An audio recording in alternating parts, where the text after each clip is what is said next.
ರಾಜ್ಯದ 30 ಜಿಲ್ಲೆಯ 30 ಸುದ್ದಿಗೆ ಸ್ವಾಗತ. ನಾನು ನಮ್ರತಾ. ಒಂದೊಂದಾಗಿ ನೋಡ್ತಾ ಹೋಗೋಣ.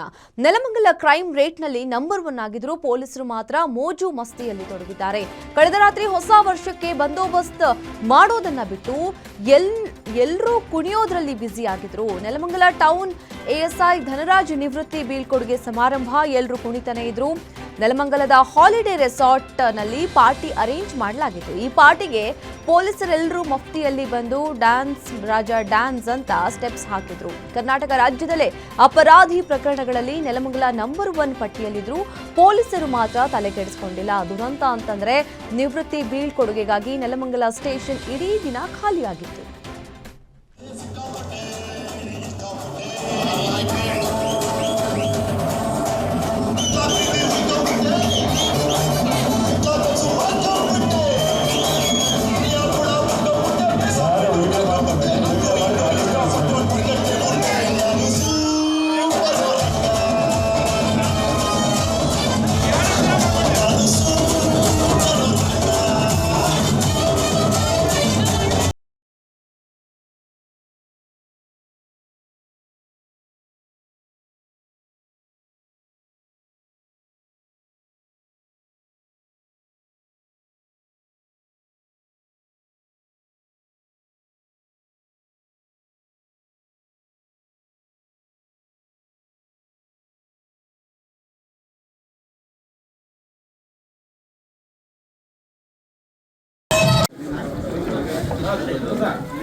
ವಿಡಿಯೋ ಮಾಡ್ತಿದ್ದೆ.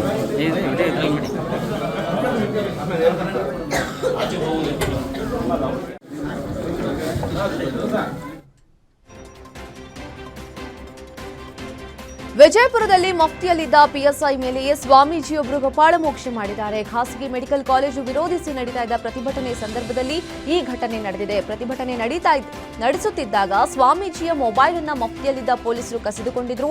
ಇದರಿಂದ ಸಿಟ್ಟಿಗೆದ್ದ ಸಂಗನ ಬಸವೇಶ್ವರ ಸ್ವಾಮೀಜಿ ಮಫ್ತಿಯಲ್ಲಿದ್ದ ಪಿಎಸ್ಐಗೆ ಕಪಾಳಮೋಕ್ಷ ಮಾಡಿದ್ದಾರೆ. ಇದರಿಂದ ಸ್ಥಳದಲ್ಲಿ ಕೆಲಕಾಲ ಗೊಂದಲದ ವಾತಾವರಣ ಕೂಡ ನಿರ್ಮಾಣವಾಗಿತ್ತು. ಬಳಿಕ ಎಲ್ಲಾ ಹೋರಾಟಗಾರರನ್ನು ಪೊಲೀಸರು ವಶಕ್ಕೆ ಪಡೆದಿದ್ದಾರೆ.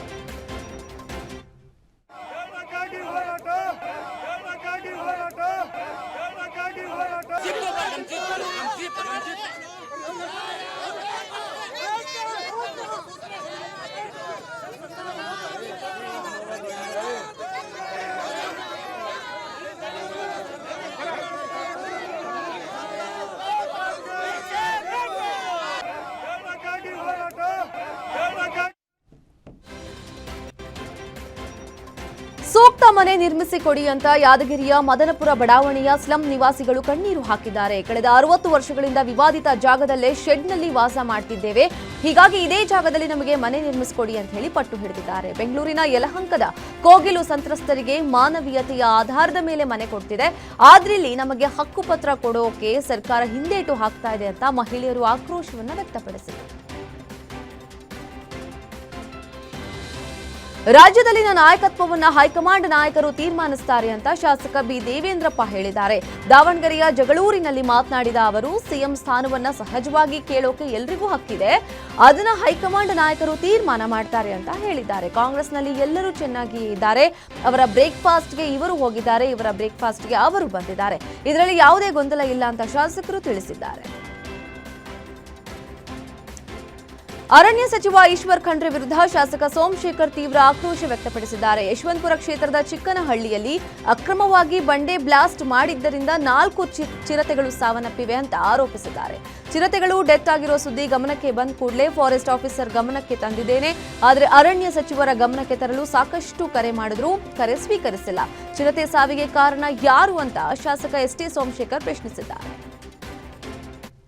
ನನ್ನ ಯಶವಂತಪುರ ಕಾನ್ಸ್ಟಿಟ್ಯೂನ್ಸಿಲಿ ಚಿಕ್ಕನಹಳ್ಳಿ ಗ್ರಾಮ ಪಂಚಾಯಿತಿ ಅಲ್ಲಿ 100 ಎಕರೆ ಬಂಡೆ ಇದೆ. ಆ ಬಂಡೆ ಇಲ್ಲಿಗಲಿಗೆ ಬಾಂಬನ್ನು ಬ್ಲಾಸ್ಟ್ ಮಾಡ್ತಕ್ಕಂಥದ್ದು. ಸುಮಾರು 4 ಚಿರತೆಗಳು ಸತ್ತೋಗಿದೆ. ನನ್ನ ಗಮನಕ್ಕೆ ಬಂದು ತಕ್ಷಣ ನಾನು ಫಾರೆಸ್ಟ್ ಆಫೀಸರ್ಗೆ ಮನವಿ ಮಾಡಿದ್ದೇನೆ. ಯಾರೆಲ್ಲ ಬ್ಲಾಸ್ಟ್ ಮಾಡ್ತಕ್ಕಂಥದ್ದಕ್ಕೆ ಕಾರಣಕರ್ತರಾಗಿದ್ದಾರೆ ಅವ್ರಿಗೆ ನೀವು ಕಾನೂನು ಪ್ರಕಾರ ಅವ್ರಿಗೆ ಗುರಿಪಡಿಸಬೇಕಾಗ್ತದೆ. ಅದಕ್ಕೆ ಎಷ್ಟೇ ಪ್ರಭಾವಶಾಲಿ ಆದ್ರೂ ತಪ್ಪಿಸ್ಲಿಕ್ಕೆ ಮಾಡ್ತಾ ಇದ್ದಾರೆ ಅಂತಕ್ಕಂಥದ್ದನ್ನು ಮಾಹಿತಿ ಕೂಡ ಬಂದಿದೆ. ಅದರಿಂದ ಫಾರೆಸ್ಟ್ ಆಫೀಸರ್ಗೆ ಇವರು ನಮ್ಮ ಫಾರೆಸ್ಟ್ ಮಿನಿಸ್ಟ್ರಿಗೆ ನಿನ್ನೆಯಿಂದ ಸತತ ಪ್ರಯತ್ನ ಮಾಡ್ತಾ ಇದ್ದೇನೆ. ಅವರು ಫೋನ್ ತೆಗಿತಾ ಇಲ್ಲ. ಸಂಬಂಧಪಟ್ಟಂಥ ಫಾರೆಸ್ಟ್ ಅಧಿಕಾರಿಗಳಿಗೆ ಕೂಡ ನಿನ್ನೆ ವಾರ್ನ್ ಮಾಡಿದ್ದೇನೆ. ಈ 4 ಚಿರತೆಗಳು ಸತ್ತಿರ್ತಕ್ಕಂಥದ್ದಕ್ಕೆ ಯಾರು ಕಾರಣಕರ್ತರಿದ್ದಾರೆ, ಯಾರು ಇಲ್ಲಿಗಲ್ಲಿಗೆ ಬಂಡೆಯಲ್ಲಿ ಬ್ಲಾಸ್ಟ್ ಮಾಡಿದ್ದಾರೆ, ಅವ್ರನ್ನ ಕಾನೂನು ಅಡಿಯಲ್ಲಿ ಬಂಧಿಸಬೇಕಾಗ್ತದೆ. ಅದೇನಾದರೂ ಉದಾಸೀನ ಆದರೆ. ಬೆಳಗಾವಿಯ ಹಿಂಡಲಗ ಜೈಲಿನಲ್ಲಿ ಅಕ್ರಮವಾಗಿ ಮೊಬೈಲ್ ಫೋನ್ ಹಾಗೂ ಮಾದಕ ವಸ್ತುಗಳನ್ನು ತಲುಪಿಸುವ ಯತ್ನ ಮತ್ತೆ ಮುಂದುವರೆದಿದೆ. ಜೈಲಿನ ಕಾಂಪೌಂಡ್ ಮೇಲಿಂದ ಮೊಬೈಲ್, ಸಿಮ್ ಕಾರ್ಡ್ ಹಾಗೂ ಡ್ರಗ್ಸ್ ಅನ್ನ ಖದೀಮರು ಒಳಗೆ ಎಸೆದಿದ್ದಾರೆ. ಹೀಗೆ ಎಸೆಯೋ ಸಿಸಿಟಿವಿ ದೃಶ್ಯ ಲಭ್ಯವಾಗಿದೆ. ಮಧ್ಯರಾತ್ರಿ 3 ಗಂಟೆ ಸಮಯಕ್ಕೆ ಮುಖಕ್ಕೆ ಮಾಸ್ಕ್ ಧರಿಸಿದ ಕಿಡಿಗೇಡಿಗಳು ಬಟ್ಟೆಯಲ್ಲಿ ಕಟ್ಟಿದ ವಸ್ತುಗಳನ್ನು ಜೈಲಿನ ಗೋಡೆಯ ಮೇಲಿಂದ ಏಕಾಏಕಿ ಎಸೆದು ಕ್ಷಣಾರ್ಧದಲ್ಲೇ ಸ್ಥಳದಿಂದ ಪರಾರಿಯಾಗಿದ್ದಾರೆ. ಬೆಳಗಾವಿ ಗ್ರಾಮೀಣ ಪೊಲೀಸ್ ತನಿಖೆ ನಡೆಸ್ತಾ ಇದ್ದಾರೆ. ಬೆಳಗಾವಿ ಹಿಂಡಲಗ ಜೈಲಿನೊಳಗೆ ನಿಷೇಧಿತ ವಸ್ತುಗಳನ್ನು ಎಸೆದ ಪ್ರಕರಣಕ್ಕೆ ಬಂಧಿಖಾನೆ ಉತ್ತರ ವಲಯ ಡಿಐಜಿ ಟಿಪಿ ಶೇಷ ಅವರು ಪ್ರತಿಕ್ರಿಯಿಸಿದ್ದಾರೆ. ವೈರಲ್ ಆಗಿರೋ ಸಿಸಿಟಿವಿ ದೃಶ್ಯ 1 ತಿಂಗಳ ಹಿಂದಿನದ್ದು. ಈ ಬಗ್ಗೆ ಈಗಾಗಲೇ ಕೇಸ್ ದಾಖಲಾಗಿದೆ ಎಂದಿದ್ದಾರೆ. ಬೆಳಗಾವಿ ಗ್ರಾಮೀಣ ಠಾಣೆ ಪೊಲೀಸರು ತನಿಖೆ ಮಾಡ್ತಾ ಇದ್ದಾರೆ. ಸಿಸಿಟಿವಿ ನಮ್ಮವರೇ ಕೊಟ್ಟಿರೋದು ಮೇಲ್ನೋಟಕ್ಕೆ ಕಂಡು ಬಂದಿದೆ ಅಂತ ಹೇಳಿದ್ದಾರೆ. ಯಾಕಾಗಲ್ಲ, ನಾವು ಎಷ್ಟು ನಾವು ಸ್ಟಾಫನ್ನು ಸಸ್ಪೆಂಡ್ ಮಾಡಿಲ್ಲ, ಎಷ್ಟು ಜನ ಮೇಲೆ ಕ್ರಿಮಿನಲ್ ಕೇಸ್ ಬುಕ್ ಮಾಡಿಲ್ಲ. ಈ ಕ್ರಿಮಿನಲ್ ಕೇಸ್ ನನಗೆ ಗೊತ್ತಿದ್ದ ಮಟ್ಟಿಗೆ ನಾವು ಬಂದ ಮೇಲೆ 3 ಜನ ಮೇಲೆ ಮಾಡಿದ್ವಿ. ನಾವು 3 ಸ್ಟಾಫ್ ಮೇಲೆ ನಾವು ಕ್ರಿಮಿನಲ್ ಕೇಸ್ ಬುಕ್ ಮಾಡಿದ್ವಿ. 3 ಸ್ಟಾಫ್ ಮೇಲೆ.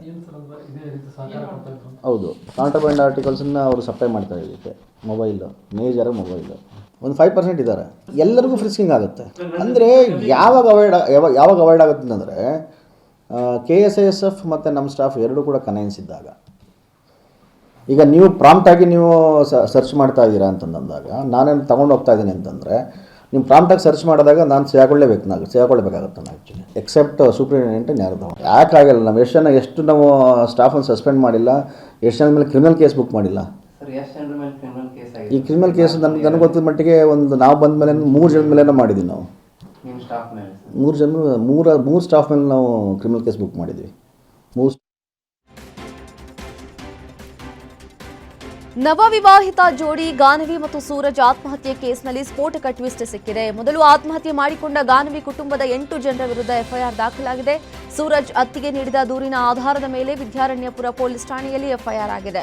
ಸೂರಜ್ ಆತ್ಮಹತ್ಯೆ ಮಾಡಿಕೊಳ್ಳಲು ಗಾನವಿ ಕುಟುಂಬಸ್ಥರೇ ಕಾರಣ ಅಂತ ಎಫ್ಐಆರ್ನಲ್ಲಿ ಉಲ್ಲೇಖಿಸಲಾಗಿದೆ. ಅಕ್ರಮವಾಗಿ ನ್ಯೂ ಇಯರ್ ಆಚರಣೆ ಮಾಡ್ತಾ ಇದ್ದ ರೆಸಾರ್ಟ್ ಮೇಲೆ ದೊಡ್ಡಬಳ್ಳಾಪುರ ಪೊಲೀಸರು ದಾಳಿ ನಡೆಸಿದರು. ನಂದಿಬೆಟ್ಟದ ತಪ್ಪಲಿನಲ್ಲಿರುವ ಹೆಗ್ಗಡಿಹಳ್ಳಿ ಗ್ರಾಮದ ಖಾಸಗಿ ರೆಸಾರ್ಟ್ನಲ್ಲಿ ಅಕ್ರಮವಾಗಿ ಪಾರ್ಟಿ ಆಯೋಜಿಸಲಾಗಿದ್ದು, ಖಚಿತ ಮಾಹಿತಿ ಮೇರೆಗೆ ಇನ್ಸ್ಪೆಕ್ಟರ್ ಸಾದಿಕ್ ಪಾಷಾ ನೇತೃತ್ವದಲ್ಲಿ ದಾಳಿ ನಡೆಸಿ ವಿವಿಧ ಬ್ರ್ಯಾಂಡ್ನ ಮದ್ಯ ಮತ್ತು ಸೌಂಡ್ ಬಾಕ್ಸ್ ಅನ್ನು ಜಪ್ತಿ ಮಾಡಲಾಗಿದೆ. ಅಚ್ಚರಿ ಅಂತಂದ್ರೆ ಪಾರ್ಟಿ ಆಯೋಜನೆಗೆ ಯುವಕರಿಂದ 1.30 ಲಕ್ಷ ಹಣವನ್ನು ರೆಸಾರ್ಟ್ ಮಾಲೀಕ ಪೀಕಿದ್ದಾನೆ ಎನ್ನಲಾಗಿದೆ. ಶಿವಮೊಗ್ಗ ಜಿಲ್ಲೆಯ ಭದ್ರಾವತಿಯ ಪೊಲೀಸ್ ಕ್ವಾರ್ಟರ್ಸ್ನಲ್ಲಿ ನಡೆದ ಮಹಿಳೆಯ ಆತ್ಮಹತ್ಯೆ ಪ್ರಕರಣಕ್ಕೆ ಬಿಗ್ ಟ್ವಿಸ್ಟ್ ಸಿಕ್ಕಿದೆ. ಮಹಿಳೆಗೆ ಸಹ ಸಿಬ್ಬಂದಿನೇ ಕಿರುಕುಳ ಕೊಟ್ಟಿರೋದು ತನಿಖೆಯಲ್ಲಿ ಬಹಿರಂಗವಾಗಿದೆ. ಓಲ್ಡ್ ಟೌನ್ ಠಾಣೆ ಪೊಲೀಸ್ ಸಿಬ್ಬಂದಿ ಸಂತೋಷ್ ಪತ್ನಿ ರಕ್ಷಿತಾಗೆ ಸಹ ಸಿಬ್ಬಂದಿ ಮೌನೇಶ್ ಕಿರುಕುಳ ನೀಡಿರೋದು ಬೆಳಕಿಗೆ ಬಂದಿದೆ. ವಾಟ್ಸ್ಆಪ್ ಚಾಟ್ ಮೂಲಕ ರಕ್ಷಿತಾಗೆ ಬ್ಲಾಕ್ ಮೇಲ್ ಮಾಡಿರುವುದು ಗೊತ್ತಾಗಿದೆ. ಇದೀಗ ಕಾನ್ಸ್ಟೇಬಲ್ ಮೌನೇಶ್ನನ್ನ ಬಂಧಿಸಿರುವ ಭದ್ರಾವತಿಯ ಓಲ್ಡ್ ಟೌನ್ ಠಾಣೆ ಪೊಲೀಸರು ನ್ಯಾಯಾಂಗ ಬಂಧನಕ್ಕೆ ಒಪ್ಪಿಸಿದ್ದಾರೆ. ವಿಜಯನಗರ ಜಿಲ್ಲೆಯ ಹೊಸಪೇಟೆ ತಾಲೂಕಿನ ವೆಂಕಟಾಪುರ ಕ್ಯಾಂಪ್ನಲ್ಲಿ ಗಂಡ ಹೆಂಡತಿಯ ಜಗಳ ಕೊಲೆಯಲ್ಲಿ ಅಂತ್ಯವಾಗಿದೆ. ಕೊಲೆಯಾದ ಪತ್ನಿ ಝಾನ್ಸಿ ಆಗಿದ್ದು, ಕೊಲೆ ಮಾಡಿದ ಪತಿ ಸೆಲ್ವಕುಮಾರ್ ಅಂತ ಗುರುತಿಸಲಾಗಿದೆ. ಗಲಾಟೆ ವೇಳೆ ಆರೋಪಿ ಸೆಲ್ವಕುಮಾರ್ ತನ್ನ ಪತ್ನಿಯನ್ನ ಮಾರಕಾಸ್ತ್ರದಿಂದ ಕೊಚ್ಚಿ ಕೊಲೆ ಮಾಡಿದ್ದಾನೆ. ಘಟನೆ ನಡೆದ 24 ಗಂಟೆಯಲ್ಲಿ ಆರೋಪಿ ಸೆಲ್ವಕುಮಾರ್ನನ್ನ ಪೊಲೀಸರು ಬಂಧಿಸಿದ್ದಾರೆ. ಯುವತಿಗೆ ಸ್ನೇಹಿತನಿಂದ ಥಳಿತ ಮನನೊಂದು ಯುವತಿ ನೇಣು ಬಿಗಿದುಕೊಂಡು ಆತ್ಮಹತ್ಯೆ ಮಾಡಿಕೊಂಡಿರುವ ಘಟನೆ ಬೆಂಗಳೂರಿನ ದೇವನಹಳ್ಳಿಯಲ್ಲಿ ನಡೆದಿದೆ. 19 ವರ್ಷದ ವರ್ಷಿಣಿ ನೇಣಿಗೆ ಶರಣಾಗಿರುವ ಯುವತಿ ಅಂತ ಗೊತ್ತಾಗಿದೆ. ಅರುಣ್ ಎಂಬುವನಿಂದ ಯುವತಿ ಮೇಲೆ ಹಲ್ಲೆ ಮಾಡಲಾಗಿದ್ದು, ಘಟನೆ ದೃಶ್ಯ ಸಿಸಿಟಿವಿಯಲ್ಲಿ ಸೆರೆಯಾಗಿದೆ. ಆರೋಪಿ ವಿರುದ್ಧ ದೇವನಹಳ್ಳಿ ಠಾಣೆಯಲ್ಲಿ ಅಟ್ರಾಸಿಟಿ ಕೇಸ್ ದಾಖಲಾಗ್ತಾ ಇದ್ದಂತೆ ಆರೋಪಿ ಎಸ್ಕೇಪ್ ಆಗಿದ್ದಾನೆ. ಕೂಡಲೇ ಆರೋಪಿ ಅರುಣ್ನನ್ನ ಬಂಧಿಸುವಂತೆ ಪೊಲೀಸರಿಗೆ ಕುಟುಂಬಸ್ಥರು ಆಗ್ರಹಿಸಿದ್ದಾರೆ. ಸೋಷಿಯಲ್ ಮೀಡಿಯಾದಲ್ಲಿ ಯುವತಿಗೆ ಬರ್ತ್ಡೇ ವಿಶ್ ಮಾಡಿದ್ದಕ್ಕೆ ಯುವಕನನ್ನ ಬರ್ಬರವಾಗಿ ಹತ್ಯೆ ಮಾಡಿರುವ ಘಟನೆ ಚಿಕ್ಕಮಗಳೂರು ಜಿಲ್ಲೆಯ ತರೀಕೆರೆ ತಾಲೂಕಿನಲ್ಲಿ ನಡೆದಿದೆ. ಕೊಲೆಯಾದ ಯುವಕನನ್ನ ಮಂಜುನಾಥ್ ಅಂತ ಗುರುತಿಸಲಾಗಿದೆ. ಯುವತಿಯ ಭಾವಿ ಪತಿ ವೇಣು ಮತ್ತು ಅವನ ಸ್ನೇಹಿತರು ಚಾಕುವಿನಿಂದ ಇರಿದು ಕೊಂದಿದ್ದಾರೆ. ಯುವತಿಯೊಂದಿಗೆ ವೇಣುಗೆ ವಿವಾಹ ನಿಶ್ಚಯವಾಗಿತ್ತು. ಆದರೆ ಮಂಜುನಾಥ್ ಸೋಷಿಯಲ್ ಮೀಡಿಯಾದಲ್ಲಿ ಆಕೆಗೆ ನಿತ್ಯ ಮೆಸೇಜ್ ಮಾಡ್ತಾ ಇದ್ದ. ಈ ಹಿನ್ನೆಲೆ ಮಂಜುನಾಥ್ನನ್ನ ವೇಣು ಕೊಲೆ ಮಾಡಿದ್ದಾನೆ. ಆರೋಪಿಗಳು ಎಸ್ಕೇಪ್ ಆಗಿದ್ದು ಪತ್ತೆಗಾಗಿ ಪೊಲೀಸರು ಹುಡುಕಾಟ ನಡೆಸ್ತಾ ಇದ್ದಾರೆ. ದಿನಾಂಕ 1/1/2026 ಬೆಳಗಿನ ಜಾವ ತರೀಕೆರೆ ಪೊಲೀಸ್ ಠಾಣೆಯಲ್ಲಿ ನಗರ ಪೊಲೀಸ್ ಠಾಣೆಯಲ್ಲಿ ಒಂದು ಪ್ರಕರಣ ದಾಖಲಾಗಿದೆ. ಅದರಲ್ಲಿ ಒಬ್ಬರು ಕೋಟೆ ಮಂಜುನಾಥ್ ಎಂಬ ವ್ಯಕ್ತಿ ಆತನ ಸ್ನೇಹಿತರು 4 ಜನ ಸ್ನೇಹಿತರು ಅವನಿಗೆ ಅಡ್ಡಗಟ್ಟಿ ಗಲಾಟೆ ಮಾಡಿ ಸ್ಟ್ಯಾಬಿಂಗ್ ಮಾಡಿದ್ದಾರೆ ಅಂತ ಹೇಳಿಬಿಟ್ಟು ನಮಗೆ ವರದಿಯಾಗಿದ್ದು, ನಂತರ ಆ ವ್ಯಕ್ತಿ ಶಿವಮೊಗ್ಗದ ಆಸ್ಪತ್ರೆಯಲ್ಲಿ ದಾಖಲಾಗಿದೆ ಅಂತ ಹೋಗಿ ಪರಿಶೀಲನೆ ಮಾಡಿದಾಗ ಆತ ಅಲ್ಲಿ ಚಿಕಿತ್ಸೆ ಫಲಕಾರಿಯಾಗದೆ ಮೃತಪಟ್ಟಿರೋದು ಕಂಡುಬರುತ್ತೆ. ನಂತರ ಇದಕ್ಕೆ ಸಂಬಂಧಪಟ್ಟಂಗೆ ಕ್ಷುಲ್ಲಕ ಕಾರಣಕ್ಕೆ ಯುವಕರ ನಡುವೆ ಮಾರಾಮಾರಿ ನಡೆದಿರುವ ಘಟನೆ ಹುಬ್ಬಳ್ಳಿಯ ಗೋಕುಲ ರಸ್ತೆಯಲ್ಲಿ ನಡೆದಿದೆ. ಹೊಸ ವರ್ಷದ ಸಂಭ್ರಮಾಚರಣೆ ವೇಳೆ ಖಾಸಗಿ ಹೋಟೆಲ್ ಎದುರು ಯುವಕರು ಗಲಾಟೆ ನಡೆಸಿದ್ದಾರೆ. ಕೈ ಮಿಲಾಯಿಸಿಕೊಂಡು 2 ಗುಂಪುಗಳ ಯುವಕರು ಹೊಡೆದಾಡಿಕೊಂಡಿದ್ದಾರೆ. ಪರಿಸ್ಥಿತಿ ವಿಕೋಪಕ್ಕೆ ಹೋಗ್ತಾ ಇದ್ದಂತೆಯೇ ಮಧ್ಯ ಪ್ರವೇಶಿಸಿದ ಪೊಲೀಸರು 2 ಗುಂಪುಗಳ ಜಗಳ ಬಿಡಿಸಿ ಕಳುಹಿಸಿದ್ದಾರೆ.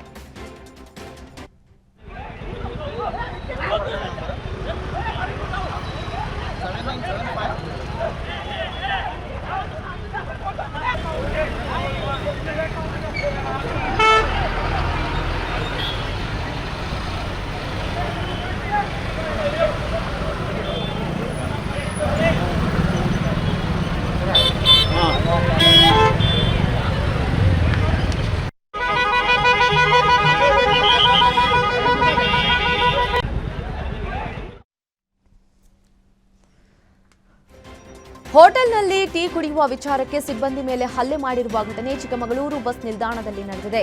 ಪೊಲೀಸ್ನವರಿಗೆ ಟೀ ಕೊಡಲ್ವಾ ಅಂತ ಹೋಟೆಲ್ ಸಿಬ್ಬಂದಿ ಮೇಲೆ ಹಲ್ಲೆ ಮಾಡಲಾಗಿದೆ.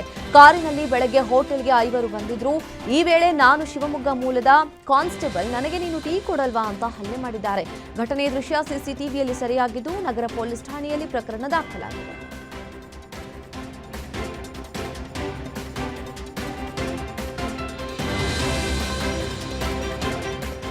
ತಂದೆಯ ಅಂತ್ಯಕ್ರಿಯೆ ಮುಗಿಸಿಕೊಂಡು ಬರ್ತಾ ಇದ್ದ ವೇಳೆ ಗೆಳೆಯರಿಬ್ಬರ ನಡುವೆ ಗಲಾಟೆಯಾಗಿ ಕೊಲೆ ಅಂತ್ಯವಾಗಿರುವ ಘಟನೆ ಹಾವೇರಿ ತಾಲೂಕಿನ ಹೊಂಬರಡಿ ಗ್ರಾಮದಲ್ಲಿ ನಡೆದಿದೆ. ಮಂಜುನಾಥ್ ಮುದ್ದಿಯವರ್ ಕೊಲೆಯಾದ ವ್ಯಕ್ತಿ ಅಂತ ಗುರುತಿಸಲಾಗಿದ್ದು, ಶಿವಕುಮಾರ್ ಕೊಲೆ ಮಾಡಿದ ವ್ಯಕ್ತಿ ಅಂತ ತಿಳಿದು ಬಂದಿದೆ. ಅಂತ್ಯಕ್ರಿಯೆಗೆ ತೆರಳಿ ವಾಪಸ್ ಬರುವಾಗ ಘಟನೆ ನಡೆದಿದ್ದು, ಸ್ಥಳಕ್ಕೆ ಹಾವೇರಿ ಗ್ರಾಮೀಣ ಪೊಲೀಸರು ಭೇಟಿ ನೀಡಿ ಪರಿಶೀಲನೆ ನಡೆಸಿದರು. ರಾಜ್ಯದಲ್ಲಿ ಸೈಬರ್ ವಂಚನೆ ಪ್ರಕರಣಗಳು ದಿನೇ ದಿನೇ ಹೆಚ್ಚಾಗ್ತಾ ಇದೆ. ಇದೀಗ ಅಂತಹದೇ ಘಟನೆ ರಾಯಚೂರಿನಲ್ಲಿ ನಡೆದಿದೆ. ಲಿಂಕ್ ಓಪನ್ ಮಾಡದೆ OTP ಬಳಸದೆ 6.69 ಲಕ್ಷ ಹಣ ಸೈಬರ್ ವಂಚಕರು ಎಗರಿಸಿದ್ದಾರೆ. ಸಿರುವಾರ ತಾಲೂಕಿನ ಮಾಚನೂರಿನ ರೈತ ಮಹಿಳೆ ಜ್ಯೋತಿಗೆ ವಂಚನೆ ಮಾಡಲಾಗಿದೆ. ಹತ್ತಿ ಮಾರಾಟ ಮಾಡಿದ್ದ ರೈತ ಮಹಿಳೆಗೆ cotton corporation of India November 21ರಂದು ಜ್ಯೋತಿ ಖಾತೆಗೆ 6,69,000 ರೂಪಾಯಿ ಜಮೆ ಮಾಡಿತ್ತು. ಜಮೆಯಲ್ಲಿದ್ದ ಎಲ್ಲಾ ಹಣವನ್ನ ಸೈಬರ್ ಕಳ್ಳರು ಎಗರಿಸಿದ್ದು, ಹಣ ಕಳೆದುಕೊಂಡು ಜ್ಯೋತಿ ಕುಟುಂಬ ಕಣ್ಣೀರಿಡ್ತಾ ಇದೆ. ಪೊಲೀಸ್ ಠಾಣೆಗೆ ಅಲೆದಾಡಿದರೂ ಸೈಬರ್ ಕಳ್ಳರ ಸುಳಿವು ಪತ್ತೆಯಾಗಿಲ್ಲ. ಸದ್ಯ ಜಿಲ್ಲಾ ಸೈಬರ್ ಠಾಣೆಗೆ ರೈತ ಮಹಿಳೆ ಜ್ಯೋತಿ ದೂರು ಕೊಟ್ಟಿದ್ದಾರೆ. ಈಸಿಗೆ ಬೇರೆಯವ್ರ ಹೊಲನ ನಾವು ಮಾಡ್ತೀವ್ರಿ, ಅದರಲ್ಲಿದ್ದ ಬೇರೆಯವ್ರ ಹೊಲ 10 ಎಕರೆ ಮಾಡಿದ್ದೀವ್ರಿ. ಅದ್ರದ್ದೇ ಇದು ದುಡ್ಡು ರೀ. ಬೇರೆಯವ್ರ ಹೊಲದ್ದು ಸಾಗು ಕೊಟ್ಟು ಎಲ್ಲ ಮಾಡಿಸಿರೋದ್ರಿ ದುಡ್ಡು. ಅದರ ಅಮೌಂಟ್ ರೀ ಇದು. 82 ಕ್ವಿಂಟಲಿಂದ ದುಡ್ಡು ರೀ ಇದು. ಅದು ಎಲ್ಲ 22ನೇ 22ನೇ 23ಕ್ಕೆ ಕಟ್ಟಾದ್ಮೇಲೆ ರೀ ಮತ್ತೆ 26ಕ್ಕೆ ಗೊತ್ತಿಲ್ಲದೆ ಮತ್ತೆ 26ಕ್ಕೆ ಅಮೌಂಟ್ ಹಾಕಿದೀವಿ ರೀ ನಾವು. ಅಂದರೆ 2,30,000 ರೂಪಾಯಿ ಮತ್ತೆ ಹತ್ತಿ ಅಮೌಂಟೇ ಒಂದೇ ತಲ್ಲಿದ್ರೆ ಸಾಲ ಕೊಡೋಕೆ ಎಲ್ಲ ಹೆಲ್ಪ್ ಆಗುತ್ತೆ ಅಂತಂದು ಅಲ್ಲೇ ಹಾಕಿದೀವಿ ರೀ. ಅವನ ಅಮೌಂಟು 26ಕ್ಕೆ ಹೋಗಿ ನೋಡಿದ್ರೆ ಹಂಗೆ ಹಾಕಿ ಗೊತ್ತಿಲ್ಲ ರೀ ಇವು ಕಟ್ಟಾಗಿರೋದು. ಮತ್ತೆ ಹಾಕಿದ ಮ್ಯಾಗೆ 28ಕ್ಕೆ ಹೋಗಿ ಚೆಕ್ ಮಾಡೀವಿ ರೀ ಬ್ಯಾಂಕ್ನಲ್ಲಿ. 2,30,000 ರೂಪಾಯಿ ಮಾತ್ರ ಇದಾವೆ ರೀ, ಇವು ಮಾತ್ರ ಕಟ್ಟಾಗಿದ್ದಾವೆ. ಮತ್ತು ನಾವು ಏನಾದರೂ ಓದ್ತಿದ್ರೆ ಇವನು ಕಟ್ಟಾಗ್ಬೇಕಲ್ರಿ. ಇವು 6,69,000 ರೂಪಾಯಿ ಕಟ್ಟಾಗ್ಯಾವ ರೀ. 2,30,000 ರೂಪಾಯಿ ಇದಾವೆ. ಶಕ್ತಿ ಯೋಜನೆಯಿಂದ ಕೆಎಸ್ಆರ್ಟಿಸಿ ಬಸ್ಗಳಲ್ಲಿ ಕಳ್ಳತನ ಪ್ರಕರಣಗಳು ನಿತ್ಯ ಹೆಚ್ಚಾಗ್ತಾ ಇದೆ. ಮಂಡ್ಯ ಜಿಲ್ಲೆಯ ಬಸ್ ನಿಲ್ದಾಣಗಳಲ್ಲಿ ಕಳ್ಳರ ಹಾವಳಿ ಹೆಚ್ಚಾಗಿದೆ. ಶಕ್ತಿ ಯೋಜನೆಯಿಂದ ತುಂಬಿ ತುಳುಕುವ ಕೆಎಸ್ಆರ್ಟಿಸಿ ಬಸ್ಗಳನ್ನೇ ಖತರ್ನಾಕ್ ಕಳ್ಳರು ಬಂಡವಾಳ ಮಾಡಿಕೊಂಡಿದ್ದಾರೆ. ಇದುವರೆಗೂ ಒಂದೇ ಒಂದು ಚಿನ್ನಾಭರಣ ಪ್ರಕರಣ ರಿಕವರಿಯಾಗಿಲ್ಲ. ಕಳಪೆ ಗುಣಮಟ್ಟದ ಸಿಸಿಟಿವಿ ಹಿನ್ನೆಲೆ ಕಳ್ಳರ ಪತ್ತೆ ಹಚ್ಚಲು ಪೊಲೀಸರು ಪರದಾಡ್ತಾ ಇದ್ದಾರೆ. ಬಸ್ ನಿಲ್ದಾಣದಲ್ಲಿ ಗುಣಮಟ್ಟದ ಸಿಸಿಟಿವಿ ಅಳವಡಿಕೆಗೆ ಕೆಎಸ್ಆರ್ಟಿಸಿ ಅಧಿಕಾರಿಗಳಿಗೆ ಮಂಡ್ಯ ಎಸ್ಪಿ ಪತ್ರ ಬರೆದಿದ್ದಾರೆ. ಡೈರೆಕ್ಷನ್ ಕೊಟ್ಟಿದ್ದೀವಿ. ಬಹಳಷ್ಟು ಪ್ರಕರಣಗಳು ಮೈಸೂರಿನಿಂದ ಬೆಂಗಳೂರು ಕಡೆ ಹೋಗುವ ಬಸ್ನಲ್ಲಿ, ಅದ್ರ ಜೊತೆಗೆ KR ಪೇಟೆ, ಪಾಂಡವಪುರ, ಮಳವಳ್ಳಿ ಬಸ್ ಸ್ಟ್ಯಾಂಡ್ಗಳಲ್ಲಿ ಒಂದು ಬಸ್ ಹತ್ತುವ ಒಂದು ಇಳಿಯುವ ಸಂದರ್ಭದಲ್ಲಿ, ಇನ್ನೊಂದ್ಸಲ ಬಸ್ನಲ್ಲಿ ಪ್ರಯಾಣ ಮಾಡುವ ಸಂದರ್ಭದಲ್ಲಿ, ಈ ಎರಡೂ ಸಂದರ್ಭದಲ್ಲಿ ಸಾಕಷ್ಟು ಪ್ರಕರಣಗಳು ದಾಖಲಾಗಿದೆ. ಒಂದು ಶ್ರೀರಂಗಪಟ್ಟಣ ಟೌನ್ದಲ್ಲಿ ಒಂದು ಪ್ರಕರಣ ಪತ್ತೆ ಹಚ್ಚಿದ್ ಬಿಟ್ಟು ಉಳಿದ ಕೇಸ್ ಯಾವ್ದು ಪತ್ತೆ ಆಗಿಲ್ಲ. ತಮಿಳುನಾಡು ಕಡೆ ಒಂದು ಲೇಡೀಸ್ಗಳು ಪತ್ತೆ ಆಗಿದ್ರು. ಸೊ ನಾವು ಸಪರೇಟ್ ತಂಡಗಳನ್ನು ಮಾಡಿದೀವಿ. ನಮ್ಮ ಶಾಂತ ಮಲ್ಲಪ್ಪ ಅವರು ಡೈಲಿ ನಮ್ದೇ ಆದ ಒಂದು ತಂಡಗಳನ್ನ ಕಳಿಸಿ ಬಸ್ಸಿನಲ್ಲಿ ಸಹಿತ ನಾವು ಫಾಲೋ ಅಪ್ ಮಾಡ್ತಾ ಇದೀವಿ. ಆದಷ್ಟು ಬೇಗ ಈ ಕೇಸುಗಳನ್ನು ಪತ್ತೆ ಹಚ್ಚಲಿಕ್ಕೆ ಒಂದು ಕ್ರಮಗಳನ್ನು ಇಲ್ಲ, ಅದನ್ನು ಸಹಿತ ನಾವು. ಲಾರಿ ಹಾಗೂ ಬೈಕ್ ನಡುವೆ ಭೀಕರ ಅಪಘಾತ ಸಂಭವಿಸಿ ಬೈಕ್ ಸವಾರ ಸ್ಥಳದಲ್ಲೇ ಸಾವನ್ನಪ್ಪಿದ್ದಾನೆ. ತುಮಕೂರಿನ ಬುಗುಡನಹಳ್ಳಿಯಲ್ಲಿ ಭೀಕರ ಅಪಘಾತ ಸಂಭವಿಸಿದೆ. ಮೃತ ದುರ್ದೈವಿಯನ್ನ ಲೋಕೇಶ್ ಎಂದು ಗುರುತಿಸಲಾಗಿದ್ದು, ಮೃತದೇಹವನ್ನು ಕುಟುಂಬಸ್ಥರಿಗೆ ಹಸ್ತಾಂತರಿಸಲಾಗಿದೆ. ವಾಸ್ತುದೋಷ ಪೂಜೆ ಅಂತ ನಂಬಿ ಭಾಗಿಯಾಗಿದ್ದ ಮಹಿಳೆಗೆ ಖತರ್ನಾಕ್ ಕಳ್ಳ ಪಂಗನಾಮ ಹಾಕಿದ್ದಾನೆ. ಮಹಿಳೆಯರ ಸರಕದ್ದು ನಕಲಿ ಪೂಜಾರಿ ಎಸ್ಕೇಪ್ ಆಗಿದ್ದಾನೆ. ಬಾಗಲಕೋಟೆಯ ಬಾದಾಮಿ ಪಟ್ಟಣದಲ್ಲಿ ಈ ಘಟನೆ ನಡೆದಿದೆ. ಗಂಗವ್ವ ಪಾಟೀಲ್ ಎಂಬಾಕೆಗೆ ಪೂಜೆ ನೆಪದಲ್ಲಿ ನಂಬಿಸಿದ್ದ ರಾಘವೇಂದ್ರ ಬಜರಂಗಿ ಕಳಸದ ಮೇಲೆ ಚಿನ್ನದ ಸರ ಇಟ್ಟು ದೇವರಿಗೆ ನಮಸ್ಕರಿಸಿ ಬರುವಂತೆ ಹೇಳಿದ್ದ. ಖತರ್ನಾಕ್ ಕಳ್ಳ ತನ್ನ ಪ್ಲಾನ್ನಂತೆ ಚಿನ್ನದ ಸರಕದ್ದು ಪರಾರಿಯಾಗಿದ್ದ. ಮಿಂಚಿನ ಕಾರ್ಯಾಚರಣೆ ನಡೆಸಿದ ಬಾದಾಮಿ ಪೊಲೀಸರು ಕಳ್ಳನನ್ನ ಬಂಧಿಸಿದ್ದು ಚಿನ್ನದ ಸರವನ್ನ ಮಹಿಳೆಗೆ ಹಸ್ತಾಂತರಿಸಿದ್ದಾರೆ. ತಂದೆ ತಾಯಿಯ ಪ್ರೀತಿ ಸಿಗದೆ 17 ವರ್ಷದ ಬಾಲಕಿ ಆತ್ಮಹತ್ಯೆಗೆ ಶರಣಾಗಿದ್ದಾಳೆ. 10ನೇ ತರಗತಿಯಲ್ಲಿ ಫೇಲ್ ಆಗಿದ್ದ ಬಾಲಕಿ ಮನೆಯಲ್ಲೇ ಇದ್ಲು. ಇತ್ತ ಕೌಟುಂಬಿಕ ಕಲಹದಿಂದ ತಂದೆ ತಾಯಿ ದೂರವಾಗಿದ್ರು. ತಾಯಿಯ ಜೊತೆ ವಾಸವಿದ್ದ ಲೇಖನಾಗೆ ಒಂಟಿತನ ಕಾಡ್ತಾ ಇತ್ತು.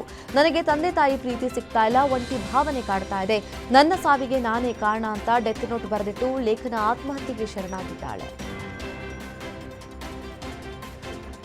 ಚಿಕ್ಕಮಗಳೂರಿನಲ್ಲಿ ವರದಕ್ಷಿಣೆಗಾಗಿ ಪತ್ನಿ ಮೇಲೆ ಪಾಪಿ ಪತಿ ಅಮಾನವೀಯ ರೀತಿಯಾಗಿ ಹಲ್ಲೆ ನಡೆಸಿದ್ದಾನೆ. ಪತ್ನಿಯನ್ನ ವಿವಸ್ತ್ರಗೊಳಿಸಿ ಮನಸೋ ಇಚ್ಛೆ ಪಾಪಿ ಗಂಡ ಹಲ್ಲೆ ಮಾಡಿದ್ದಾನೆ. ತರೀಕೆರೆ ತಾಲೂಕಿನ ನಂದಿಹೊಸಳ್ಳಿ ಗ್ರಾಮದಲ್ಲಿ ಘಟನೆ ನಡೆದಿದ್ದು, ಪತ್ನಿಯ ಇಡೀ ದೇಹ ಕಪ್ಪು ಬಣ್ಣಕ್ಕೆ ತಿರುಗುವಂತೆ ಥಳಿಸಿದ್ದಾನೆ. ಪ್ರೀತಿಸಿ ಮದುವೆಯಾಗಿ 2 ಮಕ್ಕಳಾದ ಬಳಿಕ ಹಣಕ್ಕಾಗಿ ಪತ್ನಿ ತಾರಾಗೆ ಪಾಪಿ ಗಂಡ ತಿಮ್ಮಪ್ಪ ನರಕ ದರ್ಶನ ತೋರಿಸಿದ್ದಾನೆ. ಪತಿ ಸೇರಿ 8 ಜನರ ವಿರುದ್ಧ ಲಿಂಗದಹಳ್ಳಿ ಪೊಲೀಸ್ ಠಾಣೆಯಲ್ಲಿ ಮಹಿಳೆ ದೂರು ದಾಖಲಿಸಿದ್ದಾರೆ. ಬೆಳಗಾವಿ ಜಿಲ್ಲೆ ರಾಯಬಾಗ ತಾಲೂಕಿನ ಕುಡಚಿ ಪಟ್ಟಣದಲ್ಲಿ ಜಮೀನು ವಿವಾದ ಪ್ರತಿಭಟನೆಗೆ ತಿರುಗಿದೆ. ರಿಜಿಸ್ಟರ್ ನಂಬರ್ 314/6 ಜಮೀನು 4 ಕುಟುಂಬಕ್ಕೆ ಸಂಬಂಧಿಸಿದ್ದು, ಆದರೆ ಎಲ್ಲರಿಗೂ ಸಿಗಬೇಕಾದ ಮೂಲ ಜಮೀನು ಕೇವಲ ಶದಾತ್ ಜಿನ್ನಾ ಬಳೆ ಕುಟುಂಬದವರಿಗೆ ಮಾತ್ರ ಸಿಕ್ಕಿದೆ. ಇದನ್ನ ಬೇಕಂತಲೇ ಚಿಕ್ಕೋಡಿ ಉಪವಿಭಾಗಾಧಿಕಾರಿ ಸುಭಾಷ್ ಸಂಪಂಗಾವಿ ನಮ್ಮ ವಿರುದ್ಧ ಆದೇಶ ಮಾಡಿದ್ದಾರೆ. ಅದು ತಪ್ಪು ಅಂತ ಆರೋಪಿಸಿ ಎಸಿ ಕಚೇರಿ ಎದುರು ಮಮ್ಮ ಬಂದಿಸಾಕ ಫಿರಾಜಾದೆ ಕುಟುಂಬಸ್ಥರು ಪ್ರತಿಭಟನೆ ನಡೆಸಿ ಆಕ್ರೋಶ ವ್ಯಕ್ತಪಡಿಸಿದ್ದಾರೆ. ಇದನ್ನು ಸರಿ ಮಾಡುವಂತೆ ಕಳೆದ 5 ತಿಂಗಳಿನಿಂದ ಅಲಿಯುತ್ತಿದ್ದೇವೆ, ಆದರೆ ನಮಗೆ ನ್ಯಾಯ ಸಿಗ್ತಾ ಇಲ್ಲ. ನಮಗೆ ನ್ಯಾಯ ಸಿಗುವವರೆಗೂ ನಾವು ಈ ಕಚೇರಿ ಎದುರು ಪ್ರತಿಭಟನೆ ನಡೆಸ್ತೀವಿ ಅಂತ ಪಟ್ಟು ಹಿಡಿದಿದ್ದಾರೆ.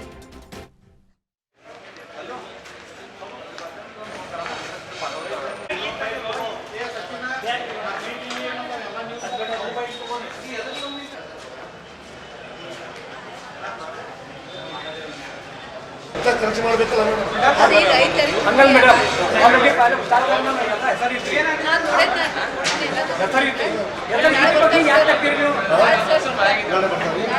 ಎಸಿ ಆಫೀಸಲ್ಲಿ ನಮಗೆ ಅನ್ಯಾಯ ಆಗಿದೆ.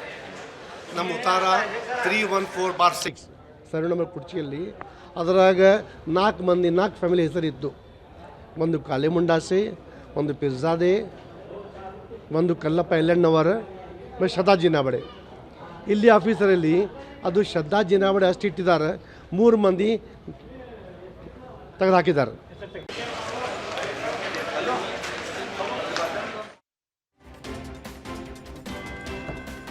ಇತಿಹಾಸದ ಪುಟ ಸೇರಿದ ದಲಿತ ಸಮುದಾಯದ ಜನರ ಶೌರ್ಯ, ತ್ಯಾಗ, ಬಲಿದಾನದ ಪ್ರತೀಕವಾದ ಭೀಮಾ ಕೊರೆಂಗಾವ್ ಯುದ್ಧ ದಿನಾಚರಣೆಯನ್ನ ದೇವನಹಳ್ಳಿಯಲ್ಲಿ ಅರ್ಥಪೂರ್ಣವಾಗಿ ಆಚರಿಸಲಾಯಿತು. ಕಾರ್ಯಕ್ರಮದಲ್ಲಿ ವಿಜಯೋತ್ಸವದ ಭಾವಚಿತ್ರಕ್ಕೆ ಹೂವಿನ ಅಲಂಕಾರ ಮಾಡಿ ಸಿಹಿ ಹಂಚಿ ಸಂಭ್ರಮಿಸಲಾಯಿತು. ಇನ್ನು ಕಾರ್ಯಕ್ರಮದಲ್ಲಿ ದೇವನಹಳ್ಳಿ ಗ್ರೇಡ್ 2 ತಹಶೀಲ್ದಾರ್ ಜಯಕುಮಾರ್ ಮತ್ತು ತಾಲೂಕಿನ ಎಲ್ಲಾ ದಲಿತ ಸಮುದಾಯದ ನಾಯಕರು, ಸಾರ್ವಜನಿಕರು ಭಾಗಿಯಾಗಿದ್ದರು.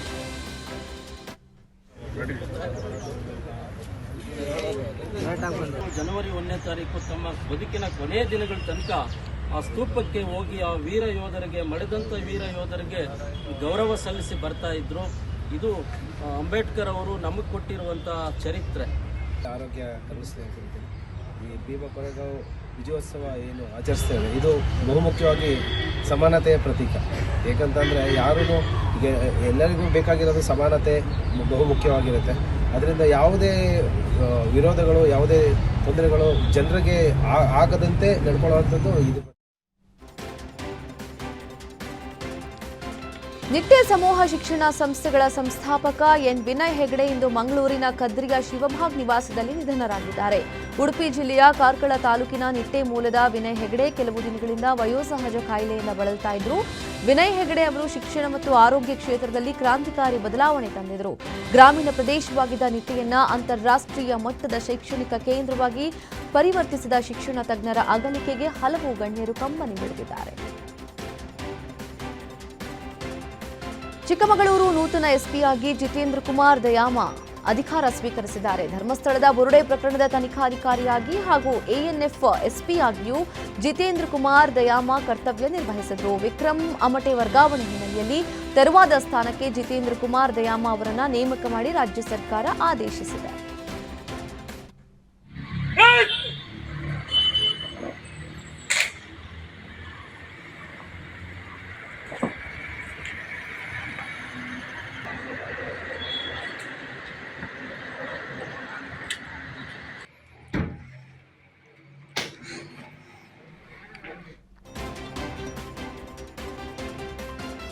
ನ್ಯೂ ಇಯರ್ ಸೆಲೆಬ್ರೇಷನ್ ಮುಗಿಸಿ ಬೆಂಗಳೂರು ಕಡೆ ಪ್ರಯಾಣಿಸ್ತಾ ಇರೋ ಜನ ತೀವ್ರ ಪರದಾಡ್ತಾ ಇದ್ದಾರೆ. ಏರ್ಪೋರ್ಟ್ ರಸ್ತೆ, ಬೆಂಗಳೂರು ಚಿಕ್ಕಬಳ್ಳಾಪುರ ಹೆದ್ದಾರಿಯಲ್ಲಿ ಸಂಚಾರ ದಟ್ಟಣೆ ಹೆಚ್ಚಾಗಿದೆ. ದೇವನಹಳ್ಳಿಯ ರಾಣಿ ಕ್ರಾಸ್ನಿಂದ 6 ಕಿಲೋಮೀಟರ್ವರೆಗೂ ಉಂಟಾಗಿರೋ ಟ್ರಾಫಿಕ್ ಜಾಮ್ನಿಂದ ವಾಹನ ಸವಾರರು ಹೈರಾಣಾಗಿದ್ರು. ಟ್ರಾಫಿಕ್ ಜಾಮ್ ನಿಯಂತ್ರಿಸಲು ಸಂಚಾರಿ ಪೊಲೀಸರು ಹರಸಾಹಸ. ಕೇರಳ ಸಿಎಂ ಪಿಣರಾಯಿ ವಿಜಯನ್ ಅವರೇ ಮಂಡ್ಯ ಜಿಲ್ಲೆ ಹಾಗೂ ರಾಜ್ಯದಲ್ಲಿ ಸಾಕಷ್ಟು ಬಡವರಿದ್ದಾರೆ, ದಯವಿಟ್ಟು ನೀವು ಒಂದು ಟ್ವೀಟ್ ಮಾಡಿಬಿಡಿ. ನೀವು ಟ್ವೀಟ್ ಮಾಡಿದ್ರೆ ನಮ್ಮ CM Siddaramaiah, DCM DK Shivakumar ಮನೆ ಕೊಡ್ತಾರೆ ಅಂತ ಮಂಡ್ಯದಲ್ಲಿ ಬಿಜೆಪಿ ಕಾರ್ಯಕರ್ತರು ಕೇರಳ ಸಿಎಂ ಪಿಣರಾಯಿ ವಿಜಯನ್ಗೆ ಪತ್ರ ಬರೆದು ವಿಭಿನ್ನವಾಗಿ ಪ್ರತಿಭಟನೆ ನಡೆಸಿದರು. ಕೇರಳ ಸಿಎಂ ಎಕ್ಸ್ ಸಂದೇಶದ ಬೆನ್ನಲ್ಲೇ ಬೆಂಗಳೂರಿನ ಕೋಗಿಲು ಬಡಾವಣೆಯಲ್ಲಿ ವಾಸವಿದ್ದ ಅಕ್ರಮ ವಲಸಿಗರಿಗೆ ಮನೆ ನೀಡಲು ಸರ್ಕಾರ ಮುಂದಾದ ಬೆನ್ನಲ್ಲೇ ಮಂಡ್ಯದ ಬಿಜೆಪಿ ಕಾರ್ಯಕರ್ತರು ವಿಭಿನ್ನವಾಗಿ ಪ್ರತಿಭಟನೆ ಮಾಡಿದ್ದಾರೆ. ಹೊಸ ವರ್ಷದ ಪ್ರಯುಕ್ತ ಶ್ರೀ ಕ್ಷೇತ್ರ ಧರ್ಮಸ್ಥಳ ಹೂವಿನ ಅಲಂಕಾರದಿಂದ ಸಿಂಗಾರ ಮಾಡಲಾಗಿತ್ತು. ವಿವಿಧ ಬಗೆಯ ಹೂವಿನಿಂದ ಮಂಜುನಾಥನ ಸನ್ನಿಧಿ ಅಲಂಕೃತಗೊಂಡು ಸ್ವರ್ಗ ಲೋಕದಂತಿದೆ. ಬೆಂಗಳೂರಿನ ಗೋಪಾಲರಾವ್ ಆನಂದರಾವ್ ಬಳಗದಿಂದ ಈ ಅಲಂಕಾರ ಸೇವೆ ನೆರವೇರಿದ್ದು ಕಳೆದ 4 ದಿನಗಳಿಂದ 150 ಸ್ವಯಂ ಸೇವಕರು ಈ ಅಲಂಕಾರ ಸೇವೆಯಲ್ಲಿ ಭಾಗಿಯಾಗಿದ್ದರು. ದೇವಸ್ಥಾನದ ಒಳಾಂಗಣ, ಹೊರಾಂಗಣ, ಹೆಗಡೆಯವರ ನಿವಾಸ ಹಾಗೂ ಕಟ್ಟಡಗಳನ್ನು ಅಲಂಕಾರ ಮಾಡಲಾಗಿದ್ದು ಭಕ್ತರ ಕಣ್ಮನೆ ಸೆಳೀತಾ ಇದೆ.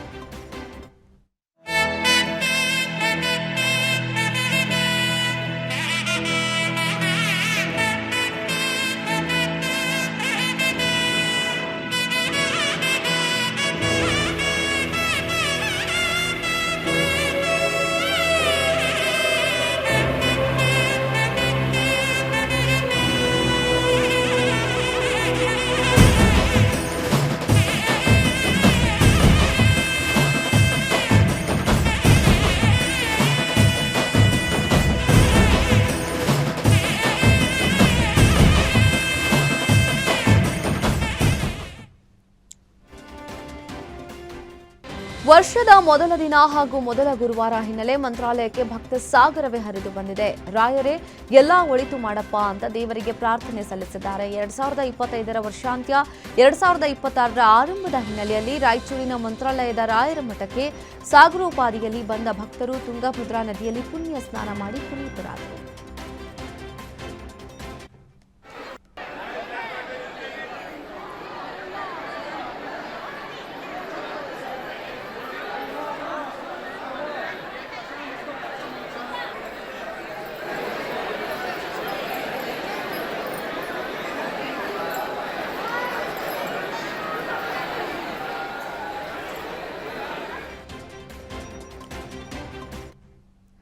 ಇದಾಗಿತ್ತು ಇವತ್ತಿನ ರಾಜ್ಯದ 30 ಜಿಲ್ಲೆಯ 30 ಸುದ್ದಿ. ನೋಡ್ತಾ ಇರಿ ಗ್ಯಾರಂಟಿ ನ್ಯೂಸ್, ಸುದ್ದಿ ಖಚಿತ, ನ್ಯಾಯ ನಿಶ್ಚಿತ.